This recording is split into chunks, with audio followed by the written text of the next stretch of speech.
Well, for the final time at the VCA ground here in Nagpur, Adam Collins and Jeff Lemon. This is the Final Word Cricket Podcast, the Border Gavaskar series. We're doing this every single day of it. Regrettably, though, 3-day test match. Jeff, tell us how it ended. Only 2 sessions to finish it for India today. 30 seconds. Go.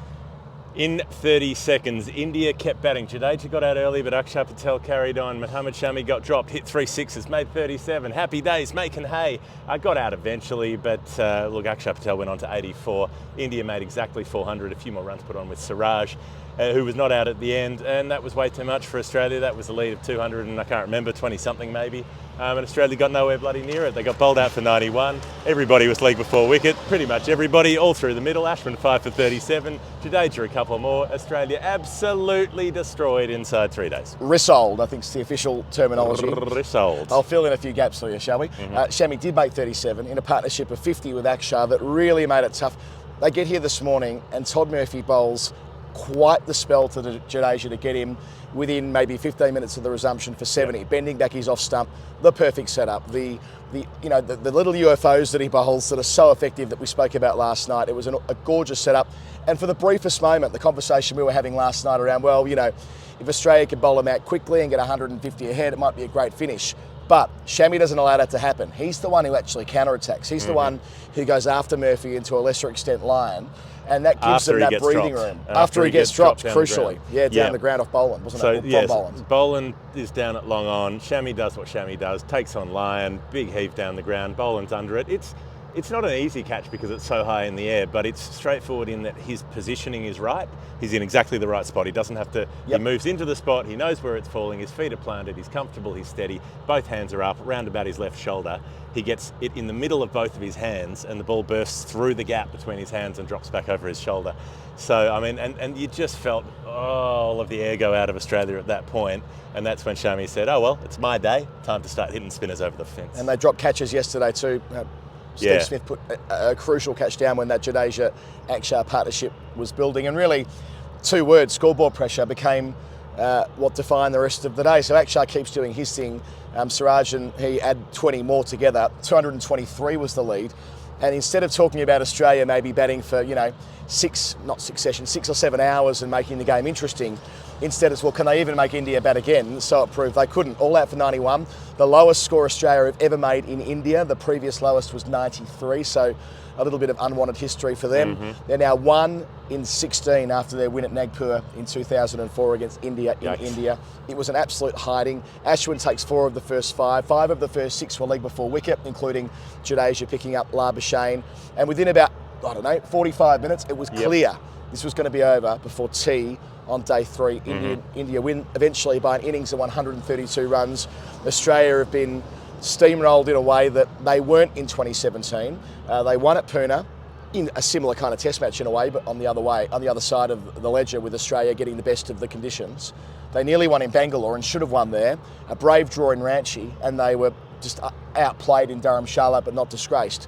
Here, it felt more like 2013, Jeff, which is a big setback when you're looking at a series that, India haven't lost a series here in the last 15. Massively so. It was interesting. We talked before the game, hello police, about the left-handers and they're not watering the side of the pitch and all the rest of it.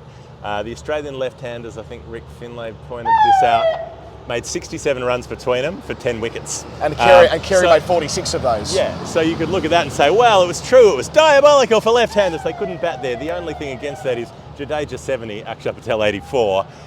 India have 2 left-handers in their team and they both made a shitload of runs. Yeah, completely agree. I went through all of the left-handers in the match and they stand out, those 2. Everyone else struggled.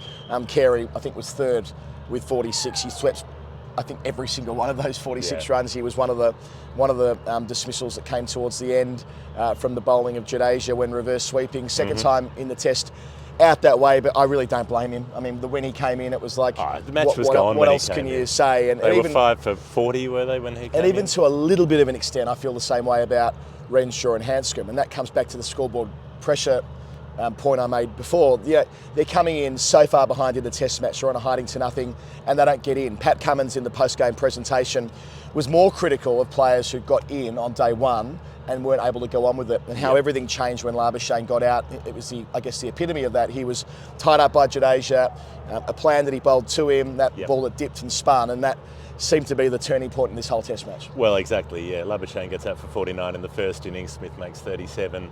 They're the ones who can't keep it going at that point. Smith today was the only one who looked comfortable. That was old school Steve Smith. That was Steve Smith v South Africa at Hobart, making 48 not out of 85 or whatever it was.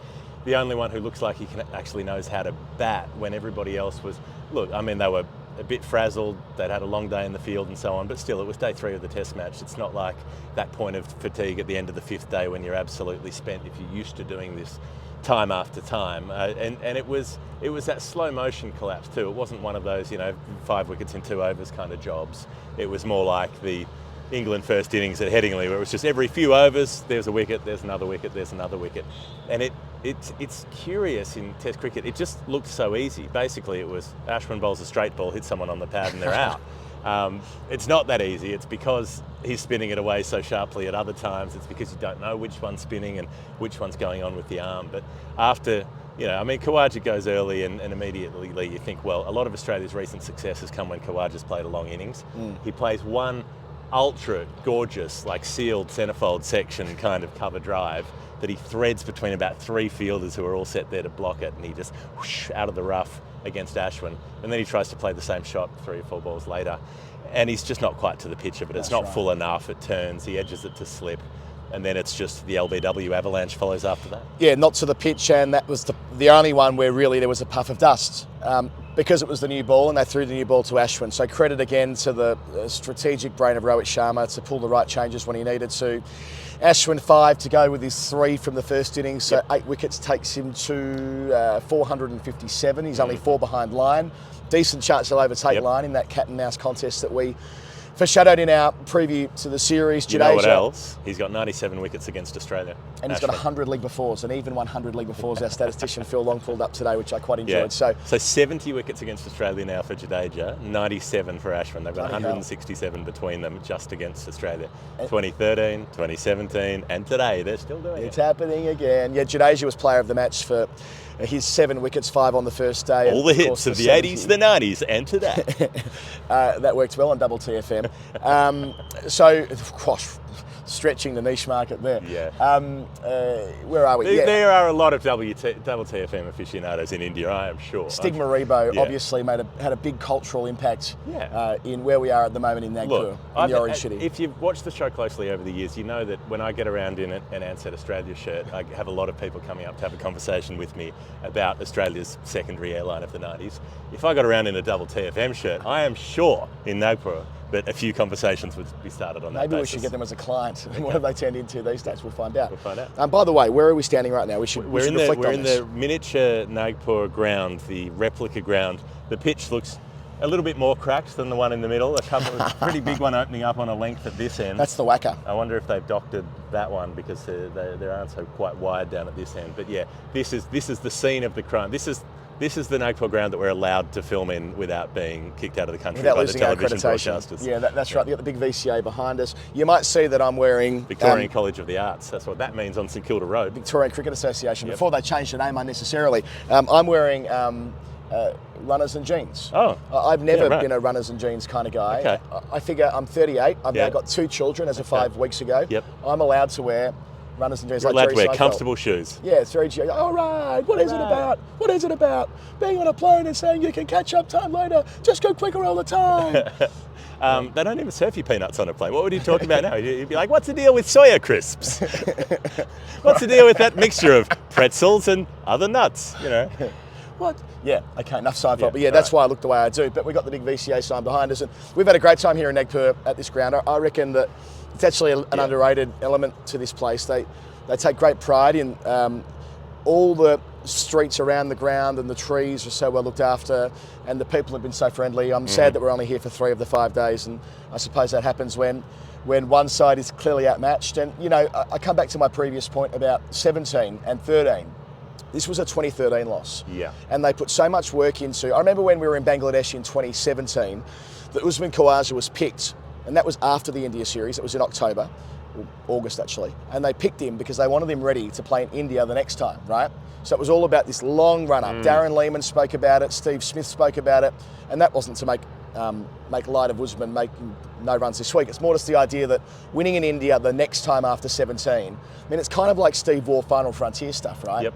And they've done well to play the hard game in Pakistan last year, albeit very different conditions with concrete tracks, not spinning tracks. They won a test in Galle last year, but remember, they were beaten in the second test bowled out in a session like they were today. So it's not completely linear, but the point I'm making is that it felt like they were going to be a better chance of competing per 2004, not regressing to 2013. This felt a bit odd. It did, and I spoke to Steve Smith at Stumps, and it felt, from the perspective of not being him, it felt like a deja vu thing for him, because he was here in 13, he was here in 17, and you're here after doing it that many times and coming back and just being ploughed into the dirt again. It must feel a bit like England have felt coming to Australia the last few times. Yeah. Oh, big build-up, concentrate on it, 4 years, all planning for the Ashes, and then it's very similar, that comparison. Yeah. There might be a column in that. I might pinch that from my wisdom column I'm going to write tomorrow. Go for How's it. that? But for India, I mean, the infectious happiness, like we've had good crowds in, it hasn't been full, but it's been maybe a third 21,000 yesterday, that's a great crowd. But they've been loud enough to make it feel full. They've been making their presence felt. I mean, they were just cheering on every bit. There's still this great satisfaction. It doesn't matter how routinely India win their test matches, everybody's still completely pumped when Akshar Patel gets a single to deep cover. They're like, he got a run!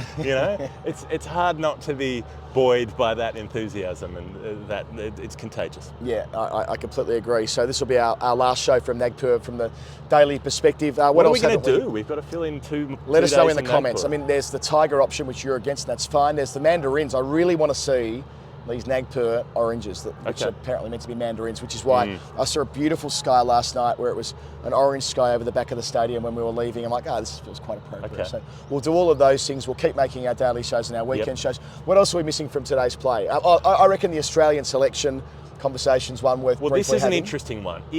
If the selections had come off, they would have been visionary. The fact that they didn't come off makes them seem panicked and rash to suddenly go, okay, we've got to take people out, we've got to put people in. Suddenly Matt Renshaw's the savant at playing spin. Well, he made no runs in the match. I mean, Peter Handscomb batted well in the first innings, didn't have room to do much. Actually started well in the second innings too. He only faced 5 or 6 balls, but he looked great until he gets out, as they tend to do. Players of spin like him, he was happy to use his feet straight away and struck a boundary. Just on that, by the way, I reckon that the forced changes here, so Stark not being available, Green not being available, Hazelwood. Green and Hazelwood have been bowling out in the middle for 2 days. I reckon they're both fit for next week. Stark, we know he's fit. They've already declared that he'll be ready to roll upon arrival in Delhi. So they might have the chance to bring in some senior players. Stark, Green and the 2 spinners with Cummins. Well, I'd actually say, what about Agar coming in on the basis that they might have the flexibility of Green opening the bowling? Now, that would be tough on Stark not playing. And indeed, Boland, who was underused in this test match and played a role and did a job, probably should have done more yesterday, more of the heavy lifting this morning even. But they have that flex to go, right, Cummins plus Green plus 3 spinners and Agar extends the batting. And it's no crime, no concession of weakness extending your batting in India. We saw Akshar Patel walk out at number 9 yesterday and just about, he played a massive hand in winning the test match. So Jadeja and Akshar did win the test match with the bat. Yeah, that's right. Had they done what Australia's tail did and fold in quick time, then they're probably, that's probably a very different match. Yeah, so I can see a world where Agar's used in that floating number 8 role in order to enable more Australian bowlers as well, to give them more flexibility, because they did, I guess, want for another spinner at times. Lyon bowled 46 overs. That means a lot of miles in the legs of him at the start of a tough series where they're playing 4 times in 5 weeks. Murphy on debut, we didn't mention the fact that he finishes with 7 wickets. The first time that an Australian cricketer has taken 7 on debut, twice they've taken 8. Yeah, they dirtied up his figures a bit. They pumped him for three sixes, was it? Shami hit 3 and Akshar Patel hit 1. That might be the moment to transition into the Hall of Fame. Shall we do that? Shall we do that? Final word Hall of Fame, thanks to Woodstock Cricket. woodstockcricket.co.uk, 20% off the best bats in the world. Believe me, I've got one. I hit the most glorious sweep shot at Lords last year using the Woodstock, which I still go to bed thinking about. TFW20 is the code. woodstockcricket.co.uk, TFW20. Get yourself the most beautiful looking cricket bat in the world, and it's been independently verified as the best as well. My first Hall of Fame was the inside out 6 from Shami off Murphy over cover. that was real punch to the bruise stuff. And next ball, he pumps him over deep mid-wicket for 6 more with the spin. But against the spin, that takes some doing. And Shami, as I kind of said at the start of the program, was so influential in those early exchanges this morning. Yeah, he was. I mean, after that drop, it was his day, and he was happy to just play the Shami way and do Shami things. So they put on 52, I reckon, that pair. 52, yeah. And I mean, the game was pretty much already gone at that point, but that's when that's when they've severed the rope. You know, you're hanging in the canyon and the rope's fraying, and someone says, you know what, we don't have time to hang around and wait for this. Shook, see you later. I would say Jadeja finishing the test match by clean bowling Steve Smith and then getting it pulled back for a no ball. Were you on commentary? I was not on commentary.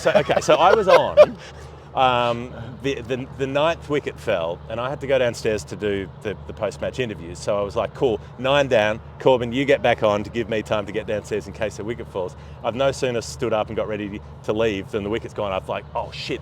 I belt down 5 flights of stairs. I run out to the boundary. I start walking around. I look up and they're still playing. I'm like, no ball? No ball? And they're like, yeah, no ball. I was like, oh, okay, all right. You know when you get a bit of commentary that's bang on? Yeah. You know, you've kind of really nailed the bit. Yeah. Smith getting bowled was the catalyst for me, really flexing some muscle about the magnitude of the defeat, about how comprehensive it was, how appropriate it was that it would be clean bowled to finish and Jadeja doing it. By the way, it's still not finished. All done, only to see Steve Smith talking to the umpire. I'm like, for fuck's sake, I've got to try and reheat the souffle when someone gets out and bowl and did an over later, and it was nowhere near as good the second time around.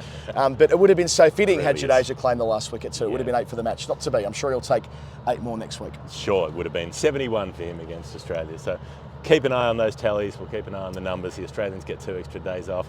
Anything else Hall of Famey? No, I like Mohammed Siraj, 1 over 1 maiden, none for none. I mean, he's got 6 wickets at 16 in India across 8 Test matches because he never bloody bowls. 7 overs in the first innings, 1 over in the second. Got a wicket with his first ball in the Test match. Had a nice little sort of 10 minutes with the bat out there to have a little bit of fun. He was quite good actually. I'd give a Hall of Fame to Mohammed Siraj for playing a nice forward defensive shot a bunch of times instead of that weird wafting around the crease thing that he was doing when he was in Australia a couple of years ago. He seems to have come on slightly with the bat. He might be the one cricketer who's a chance of getting a TFC at Test level. He might conceivably play a whole match without bowling at some point, just to emphasise the extent to which they turn to spin so early. Yeah, and my last one would be to Steve Smith when facing Mohammed Shami in what would have been the last over before the tea break. And he flicks it, there's a couple of balls to go, and he flicks one away and runs a single. And I said, oh, don't run the single. Don't put Lyon on strike to Shami.